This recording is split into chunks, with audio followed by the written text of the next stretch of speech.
The profound and wondrous Dharma is rarely encountered even 100 million kalpas. Having it to hear, accept, and maintain, may I taste the truth of the Tathagata's words.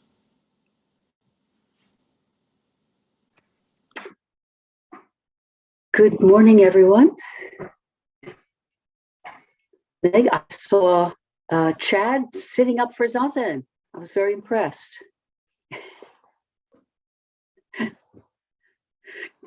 Yes, glad you're doing better. Really glad. So good morning, everyone. Looks as though I know everyone here. No strangers to Stone Creek. Let no one be a stranger. Just we will find our way, meeting this way, meeting together, adding more people, more voices.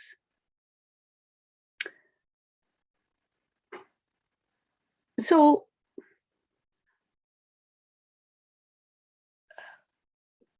my question for today is, what is our place on earth? A little question, just a little daily question. What is our place on earth? What is our place in the web of life? It's a huge concern that we ignore most of the time. You know, we think we're present. We think we know we have bodies. We think we know we inhabit them. But most of the time, we live in a dream. And as soon as I thought of that, I thought of Zhuangzi and his famous story, which he says, one day I dreamt I was a butterfly. Probably most of you know this wonderful story. I dreamt I was a butterfly, flying from blossom to blossom. I had no doubt what I was. When I woke, I realized I'd been dreaming. And I'm really Zhuangzi. But now I wonder, am I really Zhuangzi? Or am I a butterfly dreaming that I'm Zhuangzi? The consequences of these dreams are huge. And our dreams, I would be the last to discount dreaming. I had a wonderful dream last night. I rarely have this kind of, it was a very affirming dream. My unconscious said, go girl, you're competent. I was in a national park and somewhere in the great Northwest with granite outcroppings and evergreen trees. And I was with somebody else and I didn't know well. And we came to a brow of a sort of a hill and we had to go down suddenly, cliff-like, to about 12 feet to the roadway below. And she went scrambling down, and I'm not good with heights. But I turned around and went over the edge of it backwards and found the part of the dream that went on in great detail was I could hold on with my hands and my feet. I have done it once. And move one foot down and another and feel that my arms had the strength, my legs had the strength, and I could do this bit by bit. And so I arrived at the bottom. So yeah, dreams are potent. But it's the dreams we don't know that we're having that bite us. And the consequences of dreaming our lives are huge. Huge for us, huge for all the other animals, for trees and grasses, for earth and sky and sea. So we may think we're awake, especially if we've been doing a lot of Zen practice. But most of the time we're doing just that. We're thinking it's so. And I'd be the last to denigrate thinking. I know it's my favorite activity. But I'm addicted to it, and so are all of you. I'm blinded by it, and so are all of you. Recently, I saw across a magazine that big letters, the title of a review of a book, and this review was titled, The Mind's Body Problem. And for the mind, that's unfortunately what our body is, a big problem. But maybe it's the other way around. The body has a big problem with the mind that disdains it. the mind that dismisses and ignores and devalues the body, the mind that denies it's even part of the body. You know, Descartes, I think, therefore I am. Well, I'm not so sure. And to dismiss our own body is to dismiss our animal nature and our shared nature with all the other creatures. While I was working on this talk, I saw on Thursday Barton's post for his afternoon group. It's pretty much in line. We're on the same track, Barton and I, as so often. Being animals, being bodies. And sometimes I fear for city dwellers. You know, they have such scant interaction with other animals and plants. There's cats, sparrows, pigeons, and rats, birds. Not very many birds. You know, you've got pigeons and sparrows. And once in a while, a hawk, and then we have a whole webcam following the hour by hour doings of the one hawk. Evidence of a great hunger.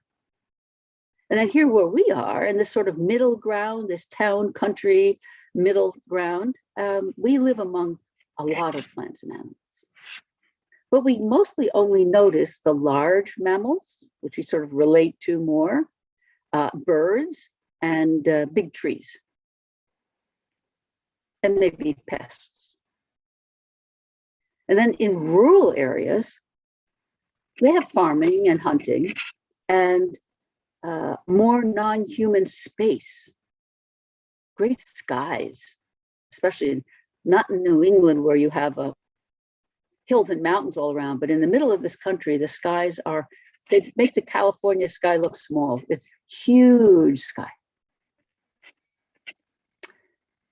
But still, even in the country, when we live there, we have really very narrow connections. I spent some time when I was training in Minnesota. It was Hokyoji's in the very southern end of Minnesota, right on the Iowa state line. And I had occasion one time to go into the town, next town in Iowa, New Albion, and into the bank. While I was waiting to talk to someone, I was sitting in their little waiting area, and they had a little coffee table with some magazines on them. And the title of the magazine was Iowa Pork Producer. I had never realized that the farmers weren't raising pigs. They were raising pork. And I can understand in a sense that if you're in a killing business, it's a certain need to distance yourself from what the life of the beings that you are raising for slaughter. But still, for me, it was a shock. And then crop farming. That crop farming aims to eliminate everything but the soybean and corn that they're raising. So in the end, I'm not sure our locale has all that much influence. We're so human-centered, and we mostly don't question the wisdom of that for ourselves or for other beings. And of course, other animals have tunnel vision too. They focus on their own lives and their own kind, their own communities, unaware mostly of other creatures that are not either predator or prey.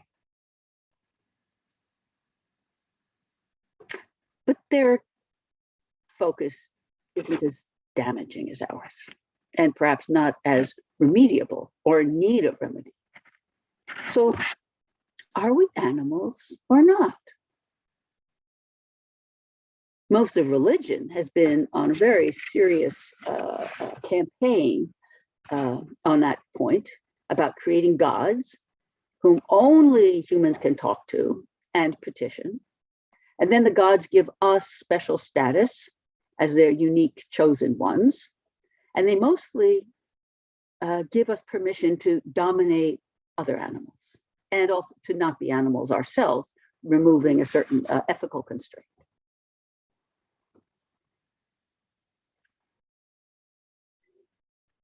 But with our capacious minds and curiosity, I've lost you. Wait a minute, let me get my picture back. Sorry, folks. Ah.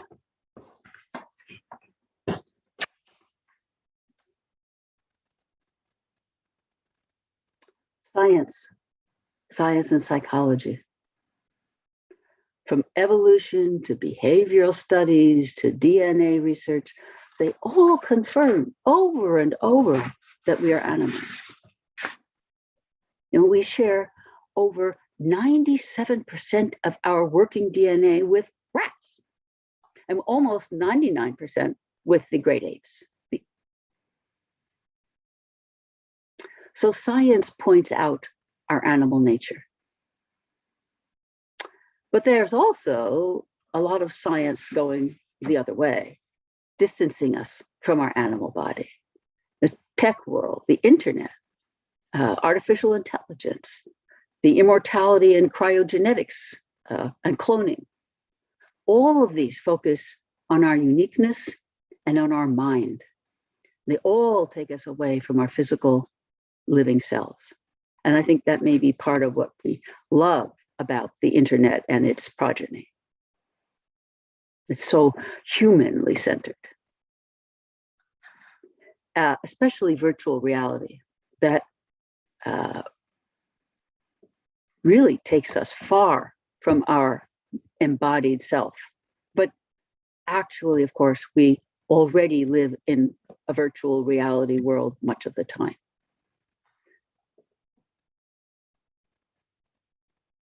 So it's up to us to figure out how and why we reject our animal nature and what the consequences are, along with what to do about it. You can't have a what to do about it until you see what the problem is.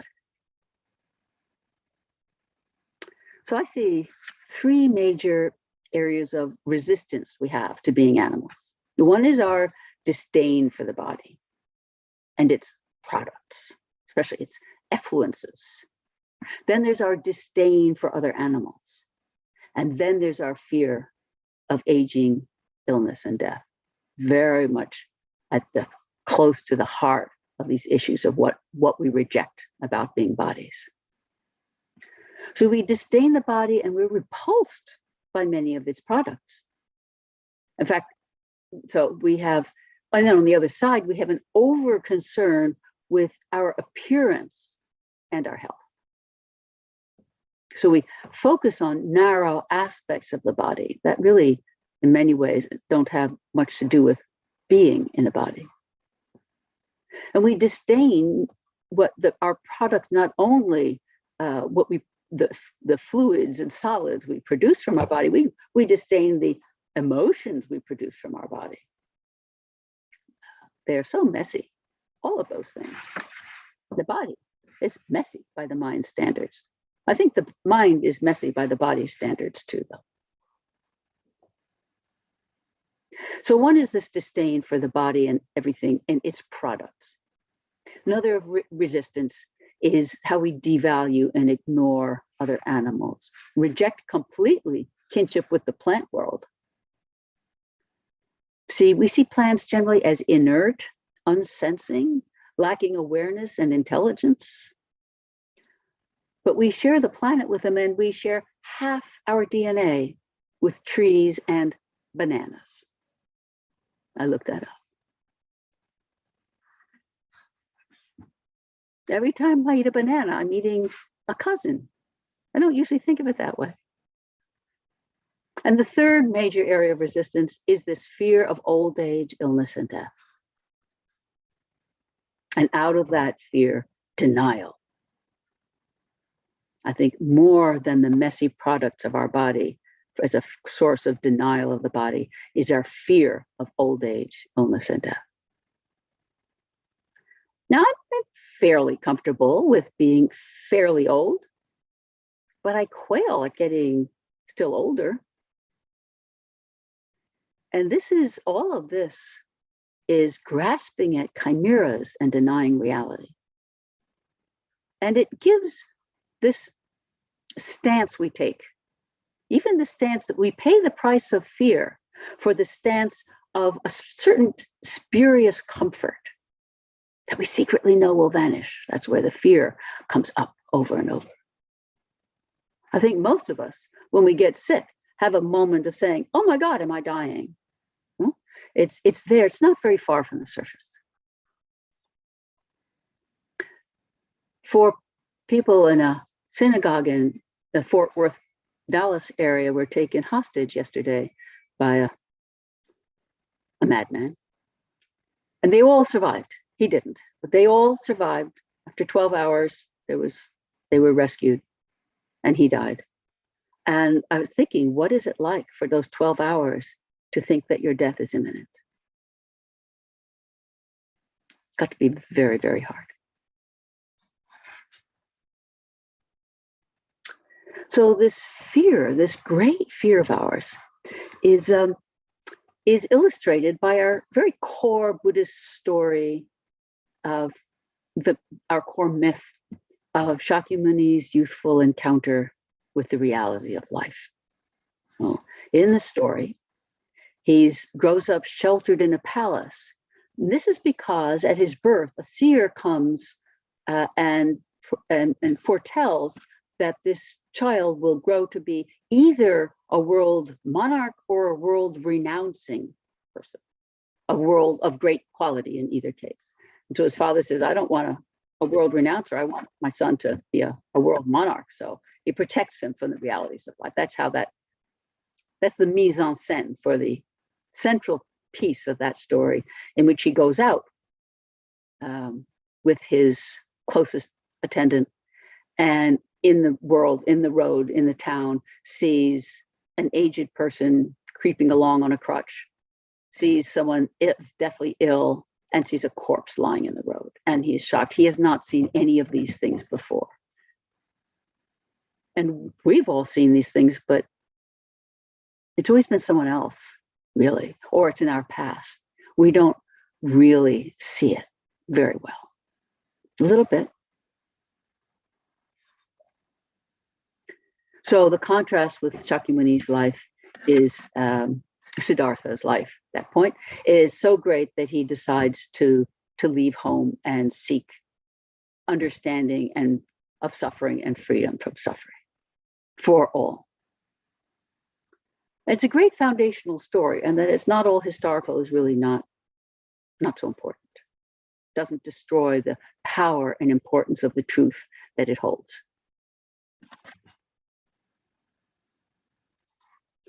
So we have great human capacity to see ourselves as individual selves, to see others as like us. That's what happens to Siddhartha. He sees these others and knows that they are not completely different from him.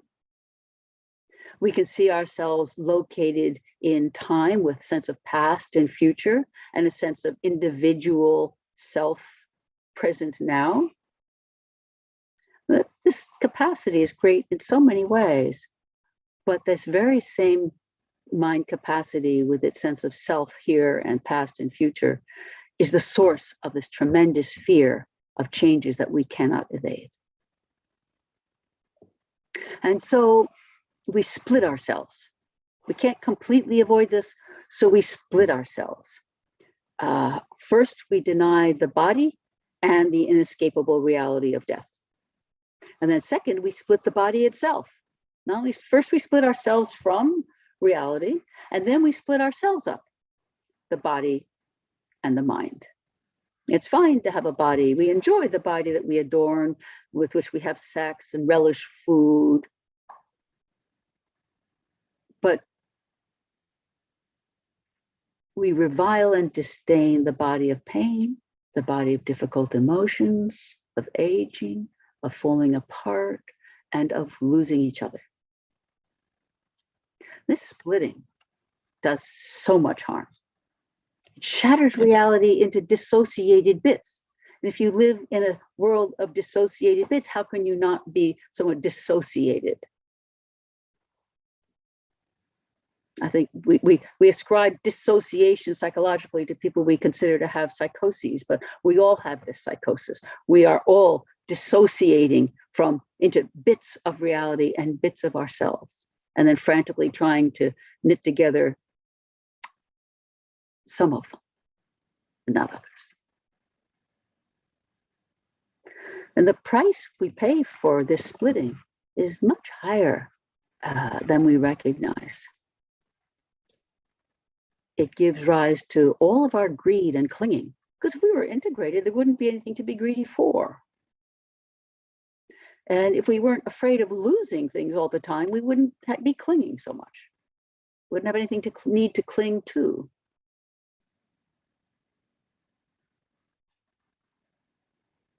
So we split ourselves into a mind and a body.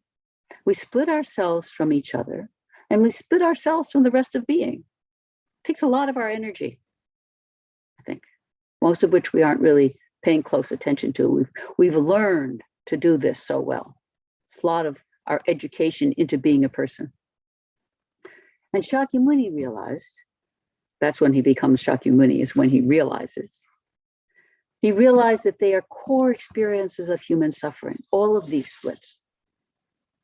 That they are both the result of a delusion of a permanent solid self and the result of the split itself that we experience as we experience it, being split in half and split from others.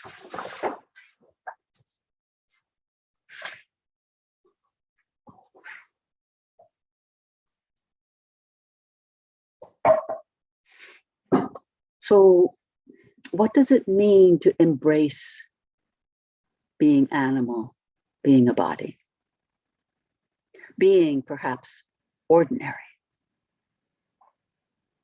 Does reclaiming our animal nature help us with illness, aging, and death, and with the fear of them? I'm not sure it does in terms of its effect on the mind, because the fear of loss is so potent in us. But yes, I think that this reclaiming of our animal being and our place in the animal, in the kingdom of life, its effect on our life and ourself, this reclaiming does great work, because it leads to a greater sense of belonging on earth, being more present.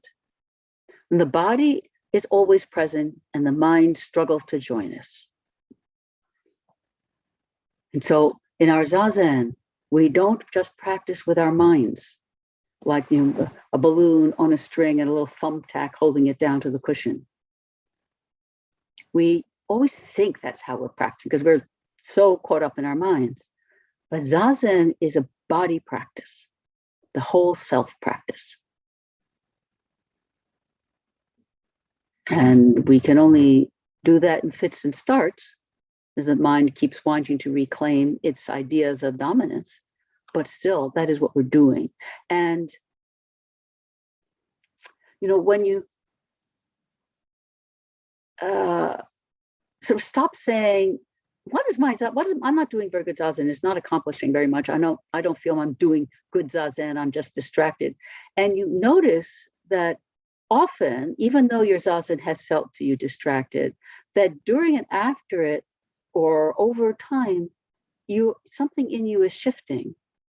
You're doing Zazen beyond what you think you're doing, even when you think all you're doing is bad Zazen.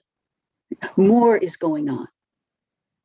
You are doing more. And that's part of why we do this Zazen, where we pour ourselves into a posture, whether it's cross-legged or in a chair, or even lying down, which is even harder because you tend to fall asleep. This shape, form that we pour ourselves into holds the whole self. And we bounce around in it from thinking we're just a mind to being in a body and back and forth. But the whole time we are engaged in this practice. That's one of the beauties of having a form that's not just our body or our mind. So our body is, in a sense, always present, and our mind struggles to join it. And actually, though, we experience the body at all times, but mostly without noticing. We don't notice our breath that much of the time, or our heartbeat. Standing and walking, we don't actually pay attention to the fact that the body is doing this miraculous thing. seeing our world, all the sensory inputs, they're all body-based. They all the wisdom of the body. You can't love or smile or laugh or cry without a body. The body, though, the body is willful. Well, that's how it seems to the mind, right? So the mind is struggling to control this willful body, but actually that's the usual blame game. It's actually, of course, the mind that is willful. The body is doing body things. It's the mind is willful. The body isn't willful, but it acts from its own ground. It has, you might say, its own agendas of continuing our life and our experience of life. Not necessarily as the mind wants. The mind wants to dominate. It wants to dominate the body, the feelings, dominate other people, dominate animals and plants, dominate the planet. The mind wants to control us and the world because it seems safest and because we have a drive to power. But in dominating to the degree it does, or that we even think it does, it cuts us off from ourselves, from all others, and directs us as it prefers, so that the mind keeps us entrained in its approach to life. It's questionable that the mind really dominates, and as thoroughly as it thinks it does or would like to. And it's more than questionable to whether that makes us safer.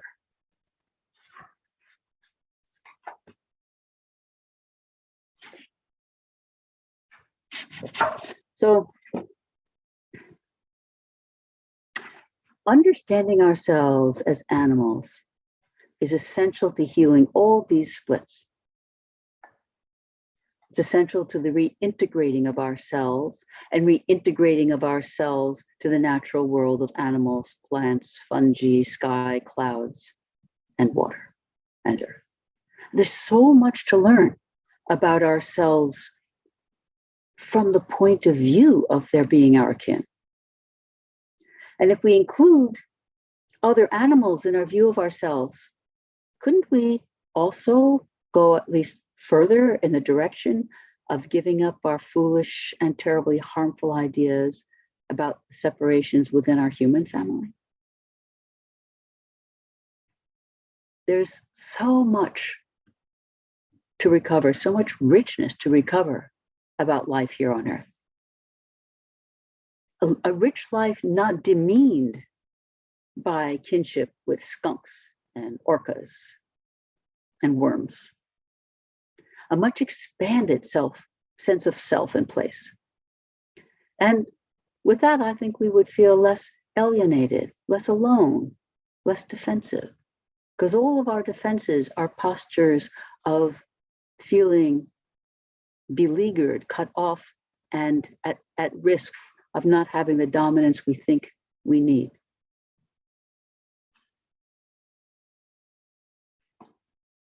And how to go about this? For me, the Buddha Dharma is a program of recovery, a program of recovery from the delusion of the mind split off from the body, the person split off from other beings and from earth and sky. Recovery of the basic truth that we are all made of each other, that each one of us is made of all the others. This is the deep, interpenetrated reality that we call for, give it a shorter name, interbeing. But interbeing, this completely interpenetrated reality of all things, is the way all things really are and how they are related. And it's the theme of our upcoming Ango in February. So interbeing is philosophically profound, and it's also completely straightforward and personal. It's how I am related to me here today with you and with the tree outside the window. It's the intersection Interbeing is kind of the intersection of the principles of Dharma and our actual lives and problems. So interbeing is our ordinary lives, or a way of understanding the fabric of our ordinary lives. And so this wasn't where I originally started out, but I want to say or to show how much a matter of everyday life and everyday Zen the principle and teachings of interbeing are. It's the philosophy of your heart and your body and your life. And it's not just the philosophy of it, it's the living of it. We live this thing we call interbeing all the time.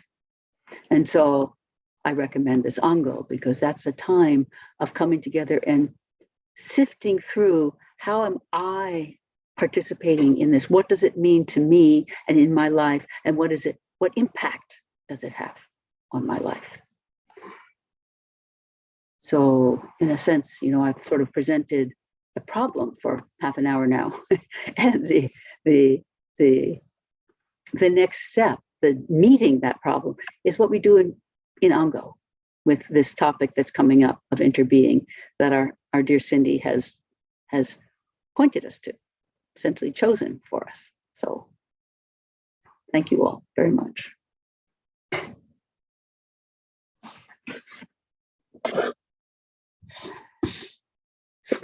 Any animals wishing to say something?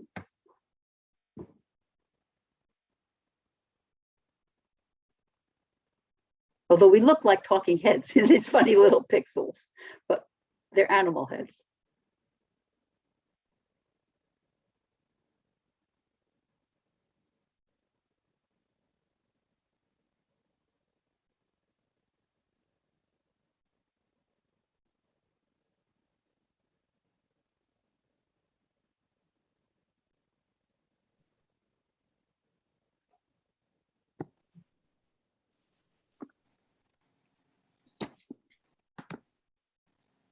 Jisho? Yeah. That was just an amazing talk. As an artist, this is such an integral part of my life, and I've been struggling with this for a couple of years, having joined the Sangha, and I saw them as a dichotomy, but now with this body, seeing ourselves more as an animal and a body, which is what the work is about. And now I see how it ties in with the Zen a lot better. So that's really good. And we have our poor old dog is dying, so I had to go back and forth between listening and taking care of my dog. Anyway, it was terrific talk. Thank you. Tending life, tending death is one tending, isn't it? Yeah. Thank you. What's your dog's name? Haggis. Haggis. 21. That's venerable. Yep.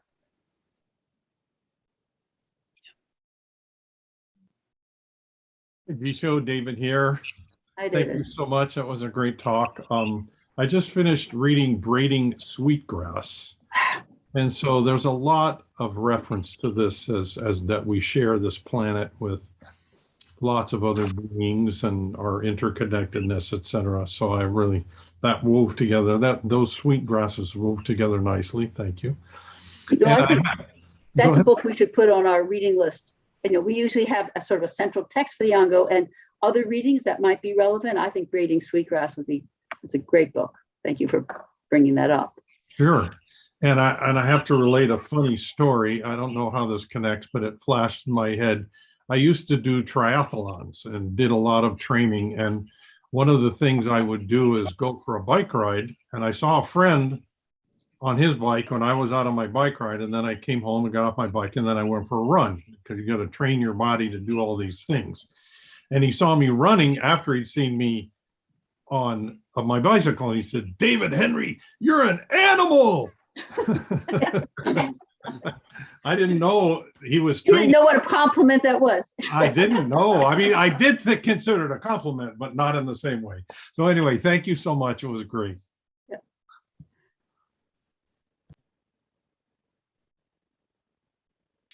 So, Jisho, I thought when you were listing out the various animals, skunk and rats and all that, and cat, you didn't mention dogs. So dog people. But anyway, like I'm out there every single day walking a dog, and she's just all sense. So it's like, I'm the one that has to bring her back to her mind, like, oh, we're going too far, or out of the street, or this or that. And she just has to be like, oh my God, it's like this awareness that I have to jolt her from her senses into a degree of awareness. But it's just this whole, so sometimes I just walk with her in total senses. And it lasts for a while, but it's kind of dangerous too. But it's fun to see and fun to experience. And just knowing it can be fun to be out walking and breathing. And I find a smile on my face sometimes. Sometimes it's more trying to bring her back to her senses. So thank you. This is fun. It's lovely to be reminded of our bodies. But what you're just illustrating takes us another step further. It's the shared, what we offer each other when we have a companion from another species. Human, we also know that if we're walking along and talking, we're sharing almost always something and pointing things out. But to have the cross-species sharing is very precious. Well, reminds me, tonight I'm going to watch this show, and I want to get Ralph watching it. It's showing dogs dancing with people. I mean, it's not just like dogs doing performance. And I'm always thinking, oh, Bren, if you just really paid attention, we could go and you could be a super dog. But this is where the dogs are dancing in performance with people, not like circus, but in competitions. So, anyway, I'm sure it'll drive me crazy, but I thought that's another level of interrelating. Yes, it is. Yeah. Hopefully in some of those dances, the people get down on four legs to dance with the dogs instead of, my image was it looks like a lot of two-legged people, but let's do it the other way around too. So report in afterwards, let me know. I will. Jisho, hi, it's Holly. I think Annette brings up an interesting point about dogs being all sensory and that they pull you into your body or whatever. As a cat person, I do want to bring up that I feel that cats, in contrast, constantly remind you of your mind. We have a relatively new cat who we have discovered really, she's after me all the time. She wants me to stand by her food bowl while she eats. It's like meow, meow, meow, meow, and then she quits meowing when I go stand by the food bowl. But the worst one is that she has decided that my desk chair is her chair and, wants to sleep there. And so she will, I have actually found me in the spot where I have to race her upstairs to get to my desk chair before she does. She literally knows I'm going there. So it's been very interesting to be reminded that animals really are right there with you. Well, she obviously loves you. But isn't it also interesting that you have to act like a cat there, leaping up the stairs to get to the desired seat to see which cat gets there first? I know. And then finally she'll come and sit on my lap, and she decides that maybe I'm her mother, because she'll go and she puts her nose into my armpit, and then you smell better there. Bakes biscuits, that whole thing. So it's been really an interesting life with this cat. Very intimate. Isn't that nice overall?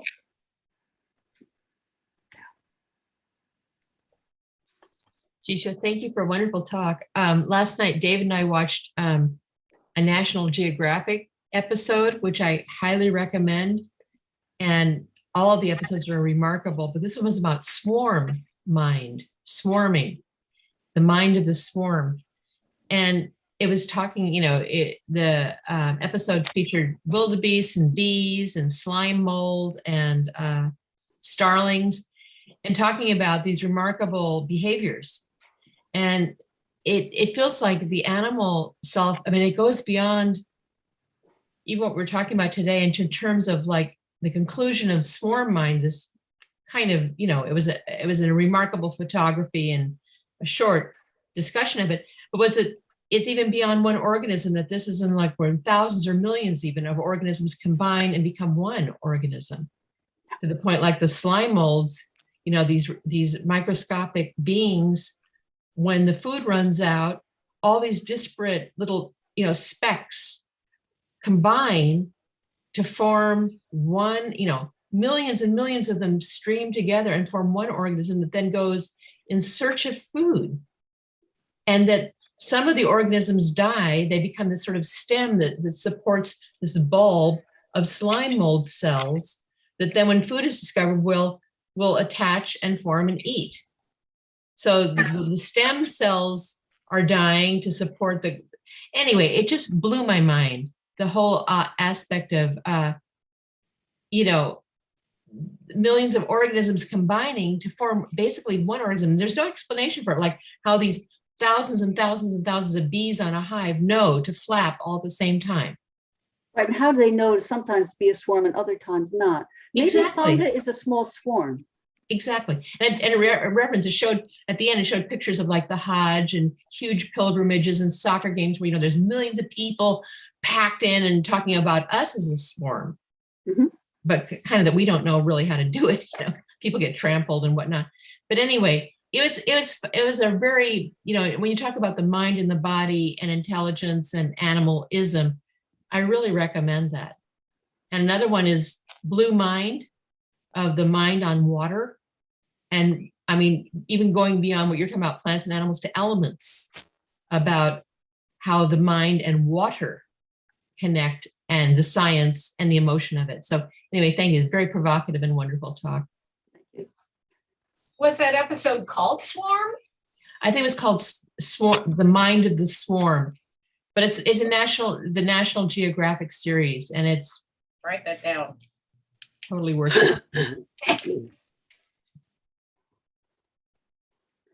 So, fellow swarmers, any other comments? Yeah, if you don't mind. Of course. I've We're fine. this is a very interesting talk because for the last couple of months, I've been documenting a buck that died in the field near where I walk my dog. Mhm. And we were walking the dog, and a neighbor of ours pointed out this buck that was lying on the ground. And she said, this buck is probably going to die right there. And sure enough, when we came back around, it was already, I think it was dead, because it wasn't no longer, it was on its side. So about the next day, there was a swarm of vultures, and they were going to work. But before that, it was interesting to see how nature takes care of this about death and dying. Because first the coyotes got in there, then the vultures got in there, and then the crows got in there. So after about a week, I said, I'm going to photograph the remains. And I've been photographing the remains for a couple of months now. And it's been a fascinating project on how that dead buck, which at one point when I first started, it was still raw meat and it was still in one piece. It had legs and head and everything.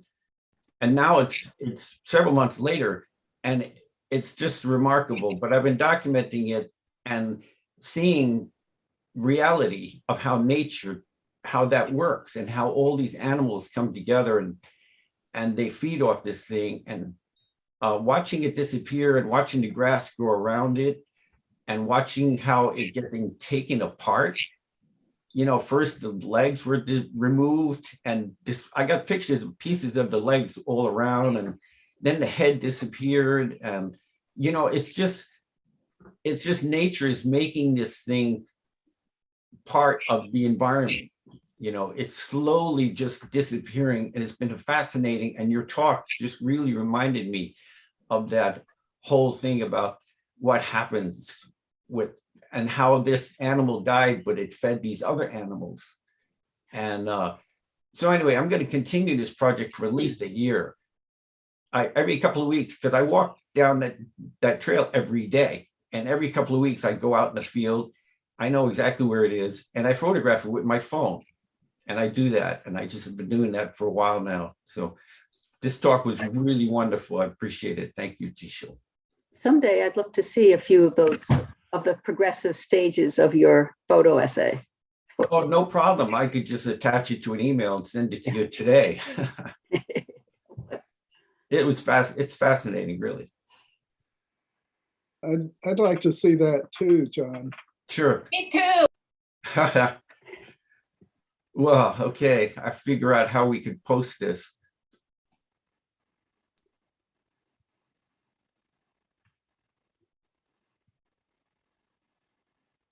It's so helpful to have events remind us of a larger sense of who we are and who we're connected to and how the world works.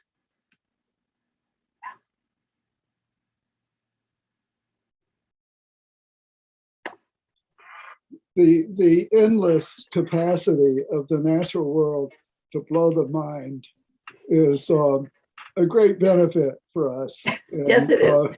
In rebodying ourselves. Yes, it is. Okay, my dears, why don't we move now to the close the four vows, a renewal of our what this swarm is about as a swarm.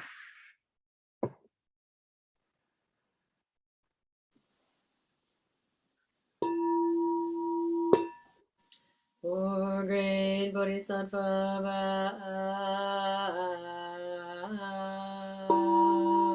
beings are numberless. I vow to free them. Delusions are inexhaustible. I vow to run them. Dharma gates are infinite. I vow to enter them. The Buddha way is boundless.